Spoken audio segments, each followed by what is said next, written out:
Let's talk about the strongest and weakest servants in Nurgle's Legion, with a tier list of the biggest threats in the Death Guard.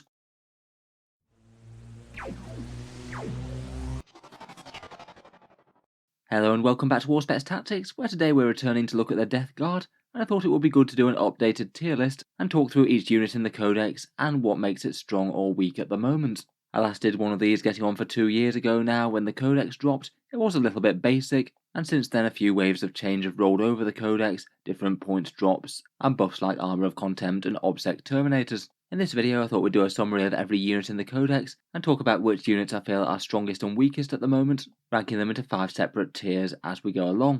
As always with tier lists, they can be a bit arbitrary. Sometimes a bit more of a niche unit might fit your battlefield role or your tactics better than others, and I'm always interested to hear alternate takes down in the comments if you think that I've ranked anything too high or too low. In any case, let's jump straight into it, and we'll start with the weakest units and go through towards the strongest. So first up we have tier 5, perhaps the weakest datasheets in the Codex in my opinion, and perhaps not to anyone's great surprise I have chosen to rank the Land Raider here, still facing the problems that they've had all edition long, and basically waiting on the boost that the Chaos Space Marine Land Raider got, which has toughness 9 and d6 plus 2 damage las cannons, but is still kind of niche. In general it's just kind of seen as overkill as a transport. It is fairly tough, but basically so is literally everything in the Death Guard army list. If you're transporting Plague Marines, you're probably better off with a cheap Rhino and spend more points on the actual units, and generally Terminators are just tanky enough that they really don't need the transport to get them forward. Then you've got the issue of having paid for a whole bunch of expensive guns, and both not quite really being efficient enough to use as a dedicated firepower unit, and not wanting to trundle them towards the enemy and get them locked up in combat. Just a unit that struggles a bit really. I feel like Land Raiders could do with a bit of a rules rewrite, at least to stop them getting locked up with their guns, if Games Workshop wanted people to take them a bit more. Otherwise down here I've also ranked the Predator tanks, which just has the very unfortunate honour of being in the same codex as the Plague Burst Crawler, which if you give the Predator sponsons is basically the same points cost and just seems better in every single way. The Plague Burst Crawler gets toughness 8 and invul and -1 damage, and the Predator gets none of those things, and I feel like the weapons are kind of comparable as well. You get damage d3 plus 3 on the entropy cannons, plus the big mortar, and the two have felt badly balanced even if they have taken a few points off the Predator tank here and there. Really this thing just needs a points drop or a damage buff, or at the very least the changes that the Chaos Predator got in Codex Chaos Space Marines with toughness 8 and better las cannons. Moving on we have some of the units of tier 4, choices I'd also say are probably suboptimal at the moment, but perhaps quite aren't as weak as the previous two. The Defiler I would have ranked towards the lower end of this one though, 165 points base, a big demon engine with basically okay melee and okay shooting, but generally the entire platform just feels really quite overcosted.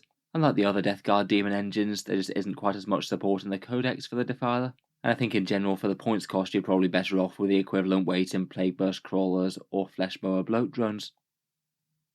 Next up we have the Hellbrutes, which did go down in cost a little bit in the recent chapter approved, 105 points base now. It is an interesting unit that has core. I feel like perhaps the best use of it might be the firepower at the moment with missiles plus las cannons, as at least you can get some rerolls going for it, or maybe buffs from a Tallyman perhaps. There is also a fairly impressive Fire Fever stratagem for +1 to hit and wound against one given target. That could potentially add up to enough damage to be worth it if you do go for dual ranged weapons. As for downsides though, it's a bit slow and not really all that tough. If you're going for a mixed loadout, then the 6-inch movement really is quite a downside, and again I do still feel that it's probably a bit on the overcosted side still.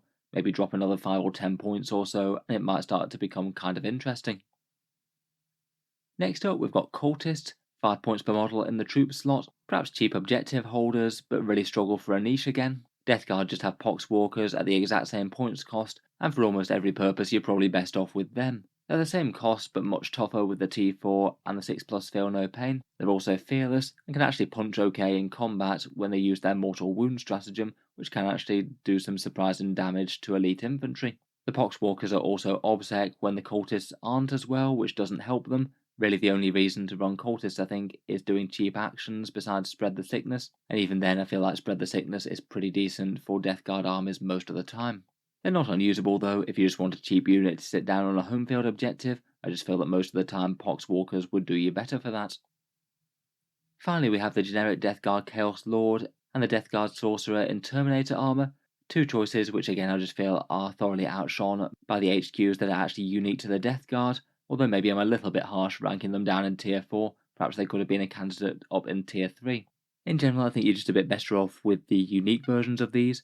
For the Sorcerer, he's basically 20 points more than the Malignant Plague Caster.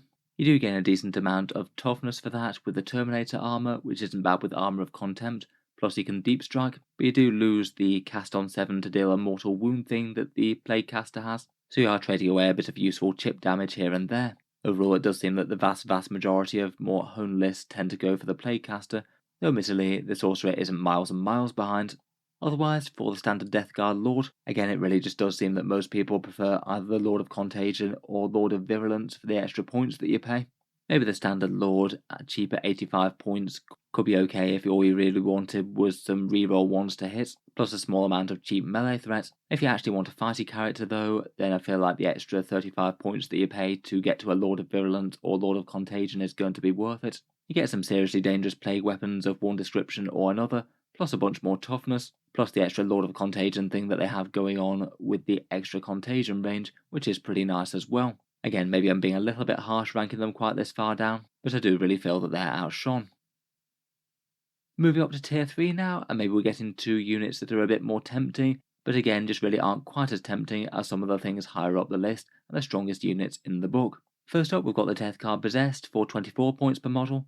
These guys were perhaps the most niche out of the core infantry choices when the book dropped, a little bit faster than the other choices, but only locked to damage 1 melee, so they're only good against some things. And in particular, I feel that they're just thoroughly outclassed now Plague Marines got all their free melee war gear. It means against the vast majority of targets, unless you're fighting some 1-wound infantry, the Plague Marines are actually going to hit a whole load harder. I feel like if you want to field some Possessed for theme reasons, then it's not exactly the worst choice in the world. But in general, I think that the extra movement and the extra attacks at damage 1 just really don't make up for the massive amount of hitting power that Plague Marines can get, and they're almost always going to be the better choice. They do lack objective secured as well, which doesn't help either. I'd guess that whenever the next iteration of the Codex rolls around, they might get similar stats to these new Possessed models in Codex Chaos Space Marines. Next up, we've got the Mephitic Blight Haulers, 120 points with a missile launcher and multi-melter, and plus are quite fast, have a little bit of melee and a bile spurt attack. Quite nice as relatively cheap and dangerous shooting threats that can zip around the battlefield, and they do have an interesting -1 shot stratagem which could cut the enemy shooting in half if they're firing with a lot of 2-shot guns. A bit of a weird defensive one, that one. That one could be thoroughly horrible when it comes up for your opponent. I feel like as units they are usable and won't hold back a list too much, but again they just compare badly to things like the Plague Burst Crawler and the Bloat Drones, I think. Bloat Drones with Flesh Mowers seem to be the things that people want to throw up the board and have as fast expendable threats, and Plague Burst Crawlers being only 25 points more with Entropy Cannons just pack a lot more shooting and are far tougher.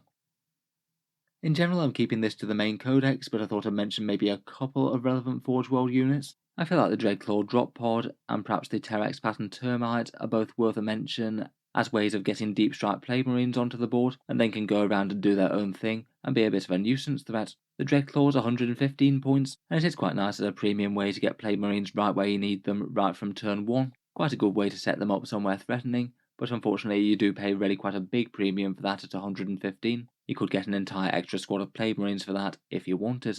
Still though, usable enough. I wouldn't spam them, but maybe one could be a nice luxury choice to get one unit right where you like. Next up, we've got the Plague Surgeon for 75 points. I'd say that him and the Noxious Blightbringer are perhaps the two members of the Virion that are most overlooked. Death Guard have quite a lot of decent buffing characters. In general, you don't want to take literally all of them, otherwise you're going to be too low on battle line units, and it just means that a few of them just get passed up time and again. Unfortunately, the Plague Surgeon does seem to be one of those. On paper, his buffs really aren't too bad, giving you a 6+ feel no pain and healing, and having one of them stomp up the board alongside some Plague Marines or Terminators is generally going to save a model or two's life as you go along, particularly stacked with all their other defensive buffs. I feel like most lists just see him as not really super necessary on an already tanky army, and he might be better off just buffing damage rather than increasing durability further, and in a way that's perhaps a bit of a side grade away from just taking more bodies on the line. I feel like if he had a stratagem to resurrect a slain model like a few of the other medics around, he'd probably be a much more tempting pick, but at the moment is maybe just a touch overshadowed. It's certainly not unusable though. Extra feel no pains on a big Terminator unit is definitely something that's valuable, just a bit questionable at 75 points maybe. The other member of the Virion that's perhaps a little bit questionable is the Noxious Blightbringer.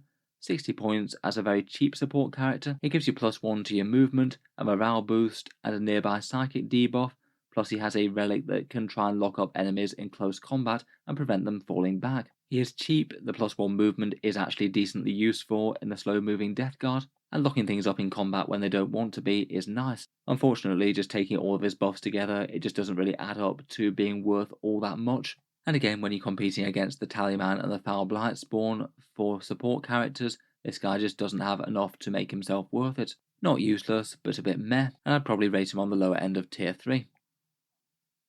Finally, for units I've rated here, we've got the Miasmic Malignifier. 75 points for a tough fortification that's quite cheap. I think ideally you'd want to put this down near a midfield objective that you're about to advance to. It spreads contagions to nearby enemy units, grants cover to nearby Death Guard units, and can be an annoying little threat in its own right with a small shooting attack, plus an explosion in death most of the time. For 75 points, it's certainly not useless, but maybe just a little bit dependent on whether or not you can actually put it in a decent threatening position on an objective or not. That 3-inch fortification deployment rule can very much limit where you can put this thing down. Even then, it's kind of difficult to weigh up versus having more bodies on the board. You could get a bunch more Plague Marines or a couple of Terminators for the same cost if you wanted to. Overall, I'd say it's usable and annoying for the opponent, but unlikely to be a common staple in the most competitive list.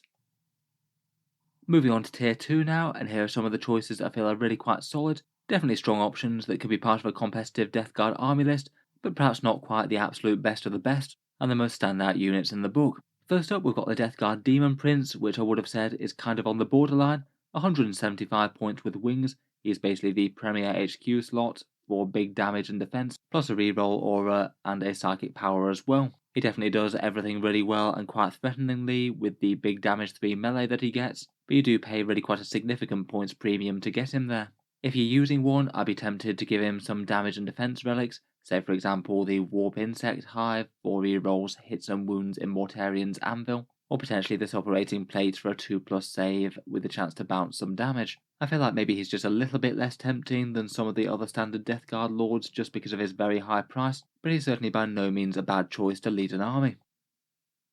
Next up, we have Mortarion himself at 450 points. The Primarch of the Death Guard was very happy to get a 40-point cut in the latest chapter approved, though I still wouldn't say he's quite in the spot of being a standout choice for the Death Guard, maybe just a bit more usable and less of a liability than he was. He does cost as much as a Knight, and for that of course you do get some very impressive stats.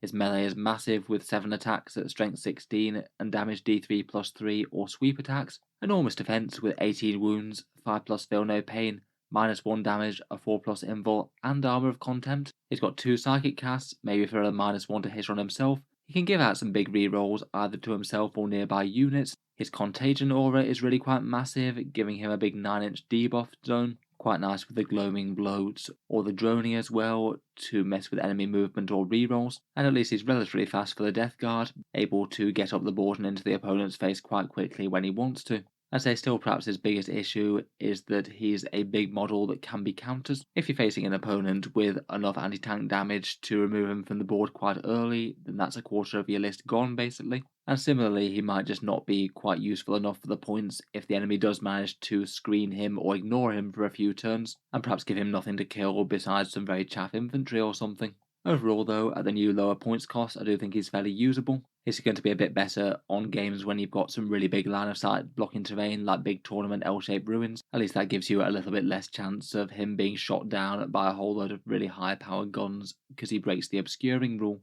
I'll probably put him towards the lower end of tier 2, but still very solid. Next up we've got the Rhino. Since Death Guard Plague Marines got a lot better, they've got a lot better too. They're a useful transport choice to get Plague Marines into battle, and they're perhaps a unit that makes particularly good use of a little bit of increased speed, being dangerous melee troops that move only 5 inches per turn unless they're advancing. It's nice and cheap at 80 points, moves 12 inches and can advance further. The toughness is alright for 80 points, though maybe nothing particularly stand out in the Death Guard army, and then once they've delivered their cargo they can be used as annoying distractions, maybe soak Overwatch, or screen out enemy units, or just park a low threat and toughish vehicle on objectives so the opponent has one more thing to kill. I'm not sure that they're quite mandatory for Plague Marines, but they are useful. Definitely a solid option if you want to invest in one getting up to fight the enemy a bit faster than you might expect.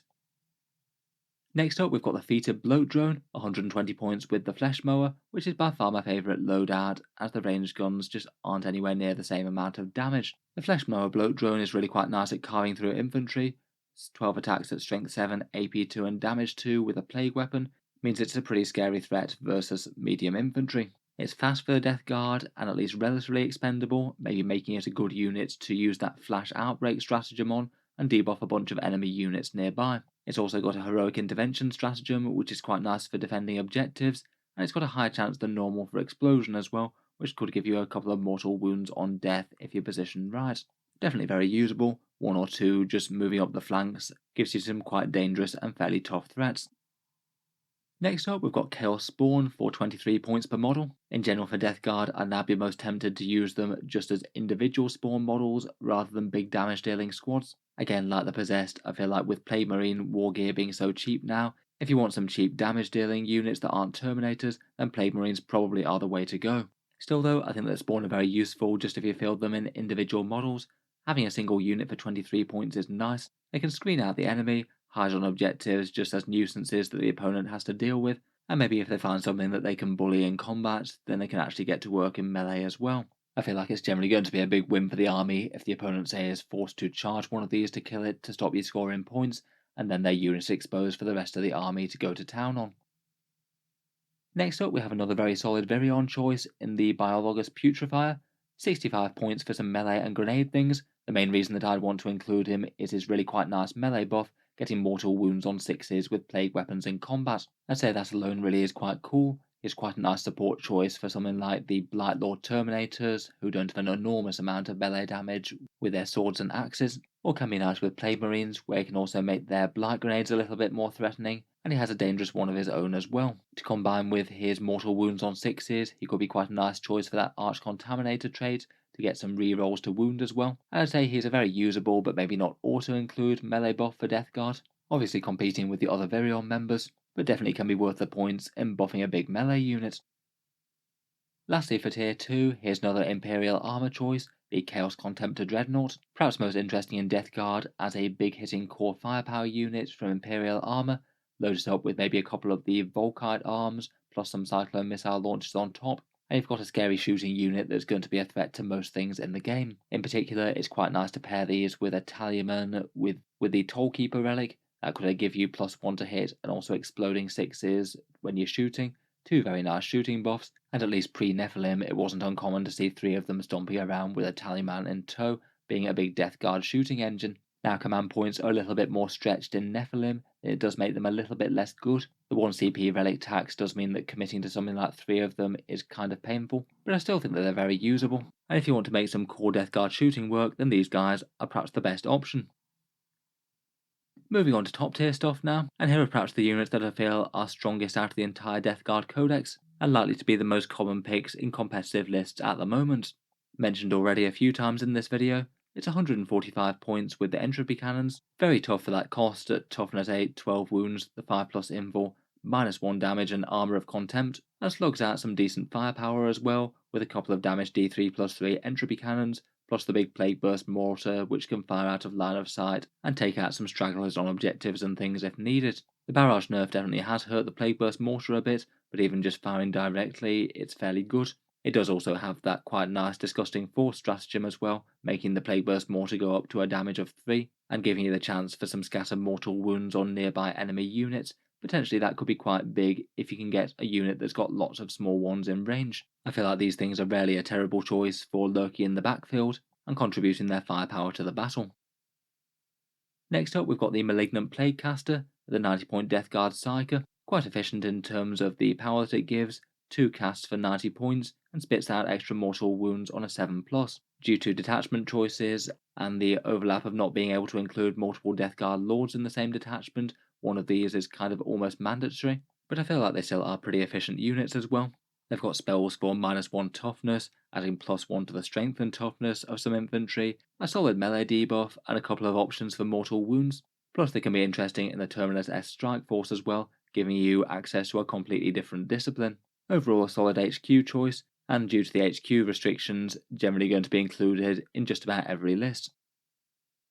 Next up, we have the Plague Marines, which I would argue at the moment are pretty much right at the top of Tier 1. Games Workshop really did turn these guys from supporting actors and things that were rarely used in competitive lists into perhaps the staple unit in the Codex. They still remain 21 points per model, and they still do the things that they did before okay. They're objective secured troops that are really quite hard to take down with toughness 5, armour of contempt, and -1 damage, and they fill out battalions and things to save on the CP. Now though, they get all manner of fun war gear included for free. It seems to be very common in tournament lists to take big units of them, taking a couple of plague cleavers, plague flails, a power fist on the champion, and maybe some maces if you're feeling generous, and then also having a little bit of shooting in the unit, taking along a couple of blight launchers, and maybe a plasma gun on the champion. It gives you a unit that has a little bit of range threat, is thoroughly murderous in melee, and very tough to kill for the cost, and you really can spam quite a lot of them in an army if you want to. I feel like you could take a solid 30 to 50 Plague Marines and it wouldn't be a bad choice. You could also potentially use Rhinos or something like the Dreadclaw to get them where they need to be. Their main issue is still really their slow movement.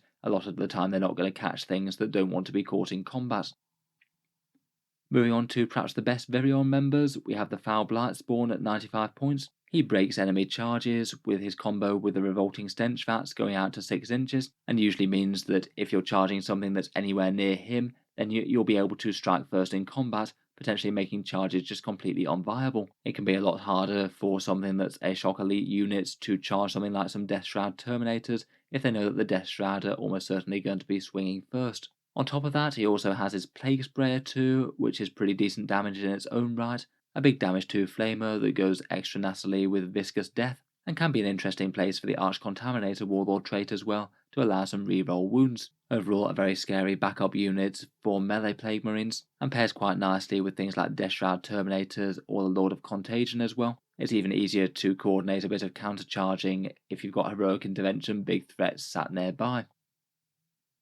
The other really good Virion member is the Tallyman, 70 points for an awful lot of buffing. He generates USCP each turn on 2d6 rolling a 7+, usually equating to around about 3 over the course of the game if you keep him alive, and that's really quite a powerful boost to start with. Then he gives one core unit a +1 to hit, excellent on Terminators or Plague Marines, or even those Contemptor Dreadnoughts as mentioned, and he has access to a pretty nice relic in Tollkeeper as well, exploding 6s to hit at range. That's solid enough even just with Terminator combi bolters, but again is pretty brutal with those Contemptors. It all adds up to the vast majority of most home competitive lists taking one of these. The amount of buffing that it gives you for 70 points really is kind of outstanding. Next up, we've got the two flavours of Death Guard Terminators, the Blight Lords and the Death Shroud. I would say that probably just in terms of raw impressiveness, maybe the Plague Marines do have a slight edge on these two at the moment, but I feel like both of them are really big anvil and hammer units that still have a solid role in the Codex, and both of them have objectives secured as well, making them extra nice for holding midfield points. The Blight Lords are the tough ones, they're only 40 points for the great defensive profile, 3 wounds at toughness 5, a 2+ save with Armour of Contempt is pretty brutal, particularly if they get cover. A 4+ invul against really high AP stuff, and of course the trusty -1 damage. These can be really quite intimidating when fielded in really big units stomping towards the enemy. Their biggest weakness is that for the points cost, their damage is just kind of merely okay, just a bunch of play power sword attacks, but there are ways to amp it up, including the Biologous Putrefier, buffs from things like the Tallyman or Death Guard Lord, or the Arch Contaminator Warlord trait, maybe a unit that incentivizes you to build around them quite a lot if you are fielding them. Next up, we've got the Death Shroud Terminators, 50 points per model here with their Man Reapers, and they're basically the flavour of Terminator to go for if you want them fighty as opposed to extra tanky. Each one typically gets 4 attacks at Strength 7, AP 3 and Damage 2, usually hitting on 3s with a -1 to hit profile, or they have a sweep attack. Their gauntlets have a little bit of shooting, they're still very tough and hard to remove, and you can field them in really quite small units as well, giving you an 150 points quite deadly melee threat, and they will go through elite infantry like Space Marines very easily indeed. Again, a couple of small units of these is rarely going to be a bad choice in a Death Guard list. Next up, we have the leaders of the Plague Hosts in the Lords of the Death Guard. Again, due to usually wanting to fill out a battalion, one of these is almost mandatory. It seems that the majority of competitive lists generally tend to take a Malignant Plague Caster and then one of these 3 as the next choice. They are all good in their own right, though maybe I would say they're probably on the lower end of tier 1.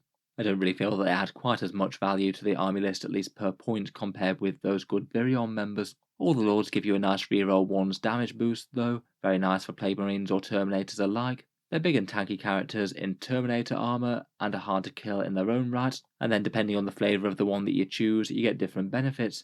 The Lord of Contagion is 120 points and has really quite strong melee damage, plus the boosted contagion range. The Lord of Virulence gets slightly less impressive melee damage, but does get the Twin Plague Spewer, so a whole load of anti-infantry range there. That can also be quite nice with the Viscous Death upgrade. And then there's the special character Typhus himself, who's basically a Lord of Contagion plus Malignant Plague caster strapped together, having a very impressive melee profile and also 2 Psychic cast as well, plus a few other things like the Destroyer Hive and a Poxwalker buff. They're pretty nice to march up the board alongside the big squads as another scary melee threat, and work quite nice in tandem with the Foul Blight spawn if you've got one. He can break the charges, and then say a Lord of Contagion can heroic intervene into the enemy unit, adding yet more damage before they even get to strike. As mentioned in Tier 2, I do feel like the Demon Prince is another solid contender, though he does cost quite a lot of points. Finally last, and in some ways least, but in many ways very cool indeed, are the Poxwalkers. 5 points per model, and pretty much some of the best horde chaff in the game of 40k at the moment. For a 5-point model, getting in toughness 4 and a 6-up feel no pain really is not bad at all. Plus they're fearless, and maybe not quite as bad in melee as you might expect, given the contagions of Nurgle debuff and lowering enemies' toughness. As mentioned before, they can potentially deal quite a lot of mortal wounds with their stratagem, particularly more if you're playing Harbingers and you use their reroll stratagem as well. In theory, if you did have a big maxed up unit all in combat, then you could be getting anything up to 10 mortal wounds out of a couple of CP. That is if you manage to get all of them in combat though, and the squad isn't depleted. They also have a nice stratagem for regenerating a few models in the command phase, can be quite nice for snatching objectives unexpectedly with their obsec, and they do get a bunch of good stuff out of the Terminus Est Assault Force formation. Having a turn of faster movement isn't bad, and nor is regenerating entire damage squads and returning them from strategic reserve. If you did want to go quite heavier on the zombie horde, I'd probably go with the Terminus Est Force. In general though, they are quite a nice cheap unit that can hold down objectives, while the more expensive Marines go off and damage the enemy. So after looking at some of the top choices of the Death Guard, I think we'll leave that there. Let me know your thoughts on the strongest and weakest Death Guard armies down in the comments, and whether or not you'd have anyone higher or lower on this tier list if it was you making it. Look forward to hearing your thoughts as always, and feel free to subscribe to Auspex Tactics if you'd like to see more like this. I will keep some regular tier lists and things coming, and I'm sure we'll cycle back to the Death Guard in time. Finally, if you have got some good value out of the video, I would just like to mention that Auspex Tactics does have a Patreon page as well, and that is the thing that allows me to keep on making videos like this quite so regularly. Channel patrons do get a fair few advantages, seeing certain videos early, regular votes to see what sort of things come next on the channel, and automatic entry into the regular prize giveaways with a chance to win some really big model kits each month. If any of that sounds good to you, or you'd just like to help support, the link is down in the video description. In any case, a massive thank you for listening, and I'll hope to see you guys next time.